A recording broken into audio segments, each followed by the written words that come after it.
एक पुरानी भारतीय कहावत है, यदि बाढ़ ही खेत को खाना शुरू कर दे तो उस खेत का भगवान ही मालिक है। मित्रों, यह कहावत वर्तमान में भारत के मध्य हिमालयी राज्य उत्तराखंड पर चरितार्थ हो रही है। इसके पीछे कई तर्क हैं जिनको कि मैं एक सिस्टमैटिक तरीके से आपको बताऊंगा और आपको इस विषय पर समीक्षा करने के लिए मजबूर होना पड़ेगा। जिन जनप्रतिनिधियों को उत्तराखंड की सीधी सादी जनता ने विधानसभा में भेजा था, चाहे वो पक्ष के हों चाहे प्रतिपक्ष के हों, उनकी स्थिति इस समय ऐसी हो गई कि वह अपने अस्तित्व को बचाने में लग गए हैं और इन पर माफिया भारी पड़ गए हैं।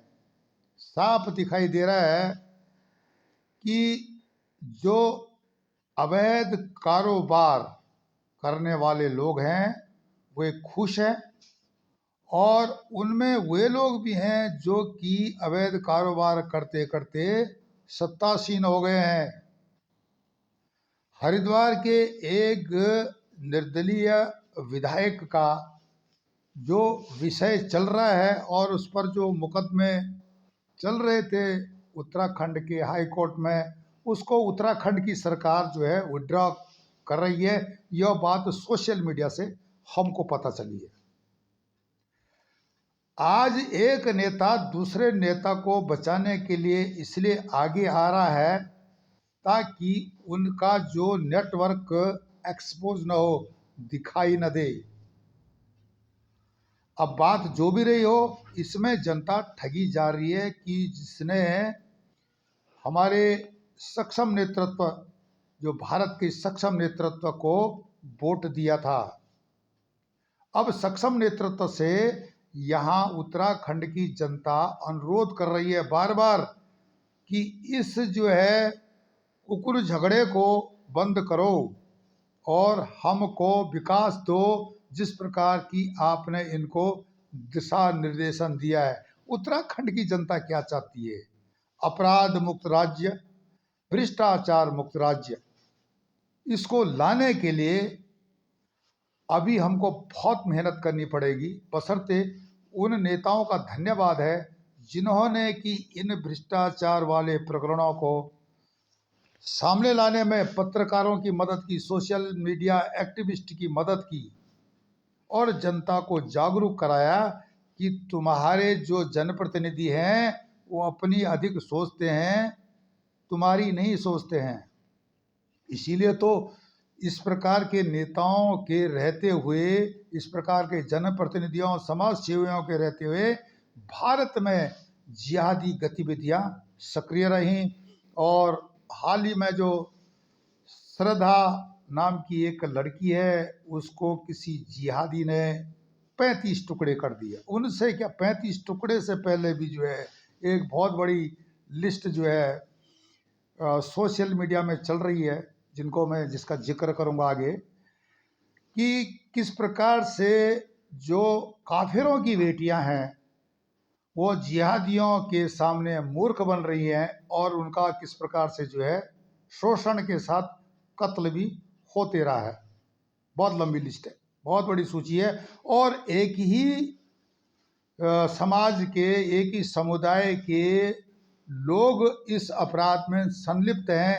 इसके पीछे भी उन जनप्रतिनिधियों को कारण ढूंढने चाहिए, लेकिन उन कारणों को वे नहीं ढूंढ रहे हैं। वो कारण ढूंढ रहे हैं किस प्रकार उनकी छवि चकाचक हो जाए, बिल्कुल चमकदार हो जाए, ताकि उनको लोग बिल्कुल सर माथे पर लगाएं। पर लेकिन जनता सब समझ रही है। जिस प्रकार से मोदी जी के नाम पर आपको इस जनता ने सर आंखों पे बिठाया था, उसकी इज्जत रखने में आपने बहुत कमजोरी दिखाई है।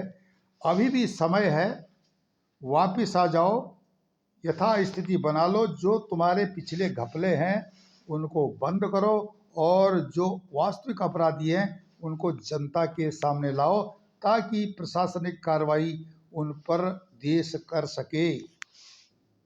इतने दिनों से लोग चिल्ला रहे हैं, कौन है सफेद पोश जिसने कि अंकिता भंडारी की हत्या करने में अपना योगदान दिया, मतलब वो कारण बना। अब उन दलालों का नाम तो आ गया जो छोटे मोटे हैं, हाकिम सिंह जैसे लोग या जो पुलकित आर्या जैसे लोग, ये मुहरे हैं। पर लेकिन जो बड़े सफेद पोश हैं उनका आगे आना बहुत जरूरी है। यह उत्तराखंड के लोगों की बहुत बड़ी डिमांड है।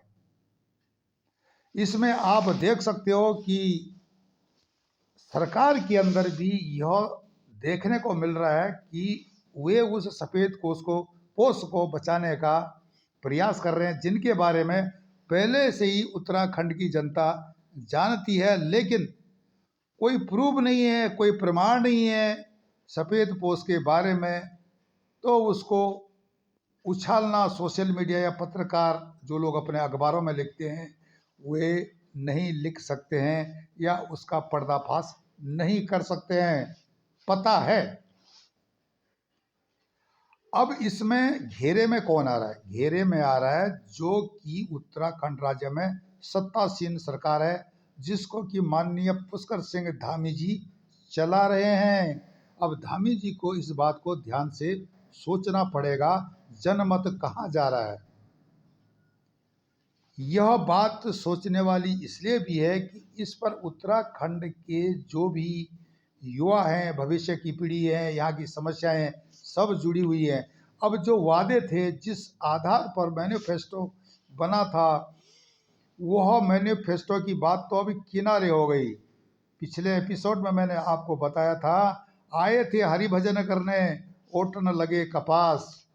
कहाँ काम करने आए थे और किस काम में लग गए, तो ये सब देखने वाली बात है। उत्तराखंड में जो हरिद्वार, ऋषिकेश, हल्द्वानी, टनकपुर या बनवासा, नेपाल से लगा हुआ इलाका, रुड़की, काशीपुर, उधम सिंह नगर, इनमें जो चल रहा है अपराधियों का जो नेटवर्क, आईएसआई के स्लीपर सेल, उत्तराखंड के लोग शर्म के मारे, लोक लज्जा के कारण बात को आगे नहीं डालते हैं, क्योंकि समाज में उनकी काफ़ी अपनी पहचान होती है और वे नहीं चाहते हैं कि एक इंसान के पीछे, एक घटना पीछे उनका खानदान बदनाम हो जाए, जिसके कारण अपराधियों के और जो अपराधी जनप्रतिनिधियों के हौसले बुलंद हो जाते हैं और बेखौफ उनकी कमजोरी को समझ करके ये सब कार्रवाई करते रहते हैं।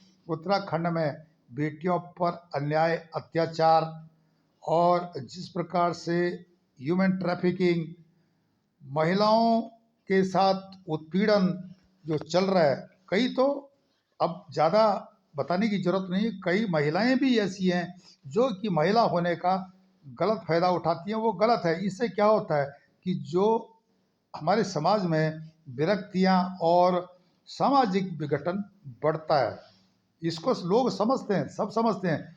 पर लेकिन जो बेटियां उत्तराखंड से गुम हुई हैं या जो इस कगार पर हैं कि जिनको परेशानी है, हत्याएं हुई हैं, दिल्ली में प्रवासी उत्तराखंडी किरण नेगी जो कि नजफगढ़ में जिसकी हत्या की गई, उस पर भी उत्तराखंड के बुद्धिजीवी नेता वे कुछ नहीं बोल रहे हैं। तो अंकिता भंडारी का जो हत्याकांड हुआ है, इस पर जो शर्मसार करने वाली घटना हुई है, इस पर हमारे लोगों को, पत्रकारों को, जनप्रतिनिधियों को आगे आना पड़ेगा। जैसे कि तीरथ सिंह रावत साहब, त्रिवेंद्र सिंह रावत जी, इन्होंने बात को उठाया है, पर लेकिन इस बात को मोड़ करके ये लाया जा रहा है, क्षेत्रवाद से जोड़ा जा रहा है, जातिवाद से जोड़ा जा रहा है। ऐसे जो जनप्रतिनिधि विधायक भी हैं जो माफिया के तंत्र के माध्यम से अपराधी तत्वों के कंधों पर सत्तासीन है, उनको भी उखाड़ फेंकने के लिए अब उत्तराखंड को मुहिम चलानी पड़ेगी। हमारे जनप्रतिनिधि इस बात को नहीं उठाते हैं कि गढ़वाली और कुमाऊनी जो उत्तराखंड की भाषाएं हैं, या जौनसारी है उत्तराखंड की भाषा, इनको 8वीं सूची में शामिल करने के लिए केंद्र सरकार को प्रेशराइज्ड किया जाए। इनकी जो बुद्धि है इस समय अपनी साख को बचाने के लिए लगी हुई है। दबी आवाज से दूध की धुली हुई कांग्रेस भी बहुत ज्यादा हल्ला मचा रही, उछल कूद मचा रही, मानो कि सब इनको मिल गया। कुछ नहीं मिलने वाला है, उत्तराखंड में कुछ नहीं मिलने वाला है, क्योंकि तुम्हारा भी इतिहास दूषित रहा है और जो वर्तमान में दूषित काम कर रहे हैं उनको छुपाने में प्रत्यक्ष रूप से तुम भी साथ दे रहे हो। इसीलिए तो क्षेत्रवाद जातिवाद फैला रहे हो तुम उत्तराखंड में। विकास रुक जाए और माफिया तंत्र जो है आराम से जो है घोटाले करते रहे, भ्रष्टाचार के माध्यम से धन अर्जित करता रहे, यह सब काम चलता रहे, बंद ना हो। जिसने भी इसको बंद करने की कोशिश की उसको तुमने धीरे से साइड कर दिया। उसमें से जनरल खंडूड़ी साहब का बार बार नाम लिया जाता है कि एक ईमानदार जनप्रतिनिधि को किस प्रकार से साइड लाइन किया गया उस समय। अब तो खंडूड़ी जी काफी वृद्ध हो गए हैं। यह एक इतिहास में दर्ज हो चुकी है बात, तो इसको भी समझना पड़ेगा किस प्रकार माफिया तंत्र उत्तराखंड में हावी है।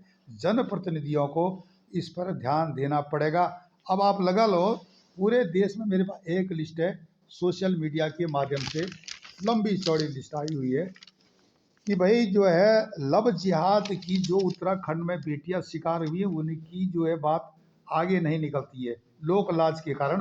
पर लेकिन यहाँ पर भी लव जिहाद जो है युद्ध स्तर पर है। इन शहरों के नाम लिए मैंने, हरिद्वार हो, ऋषिकेश हो, देहरादून हो, रुड़की हो, टनकपुर हो, उधम सिंह नगर हो, काशीपुर हो, हल्द्वानी हो और बाकी अल्मोड़ा पिथौरागढ़ जैसे शहर हैं। एक लंबी चौड़ी लिस्ट है, ये तो सिर्फ देश की है। अब उनकी लिस्ट भी लाएंगे कि जिनका जो है अपहरण हुआ या उनको बहला फुसला कर ले गया, चोरी करके ले गए, बिक गए, और ह्यूमन ट्रैफिकिंग का विषय जो है यहाँ के जनप्रतिनिधियों ने जानबूझ करके भी आगे नहीं किया। क्यों नहीं किया? क्या तुम्हारा वोट बैंक खराब हो रहा था? अब ये देख लिए लव जिहाद की शिकार भारत में, मतलब जो हमारे संज्ञान में है, अंजलि आर्य 18 वर्ष की थी। इसका जो है इस पर इसके खिलाफ जो अपराध किया, इस पर जो अपराध किया है मोहम्मद यामीन अहमद ने किया था।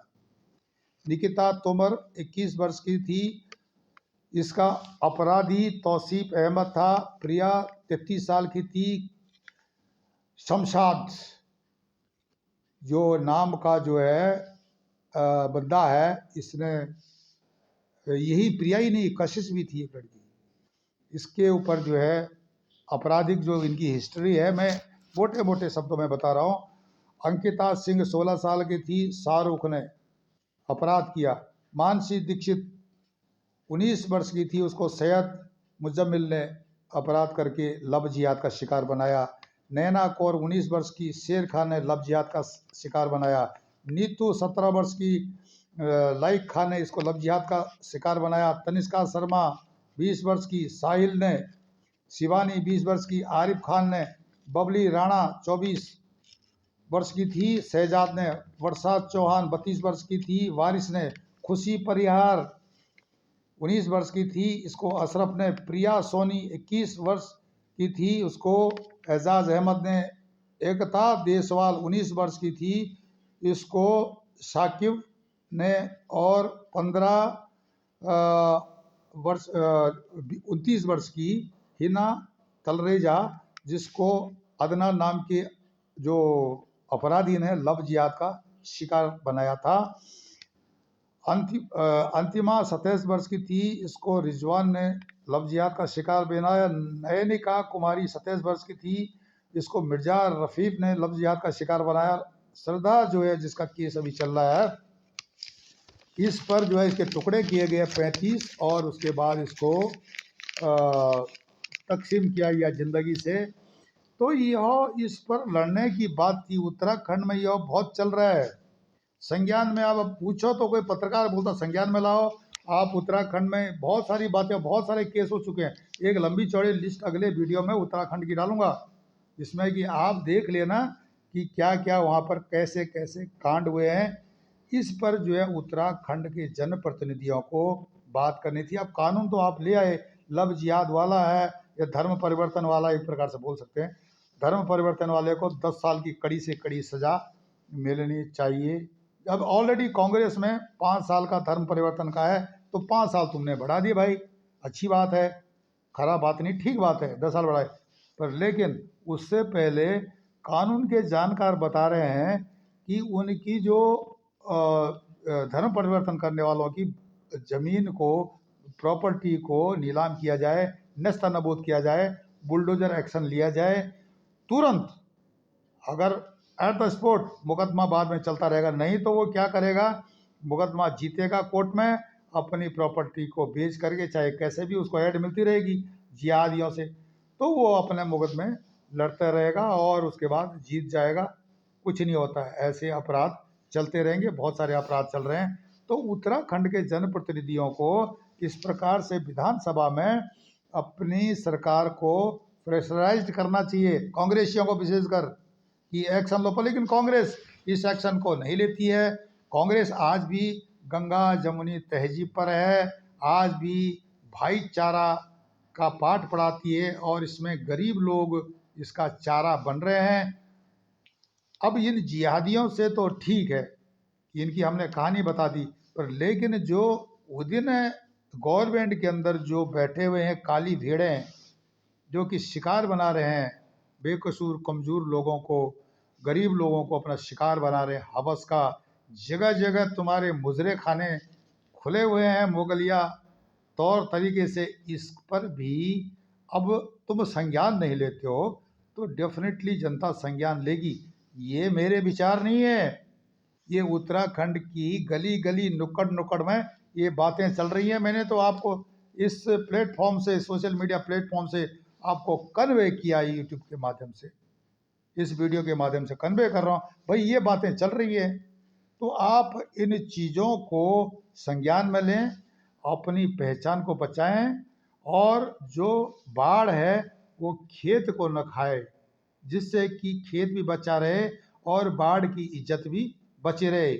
आप हमारे चैनल ई गैरसैंण को लाइक करें, सब्सक्राइब करें, कमेंट्स करें और शेयर करें। तब तक के लिए नमस्कार, धन्यवाद।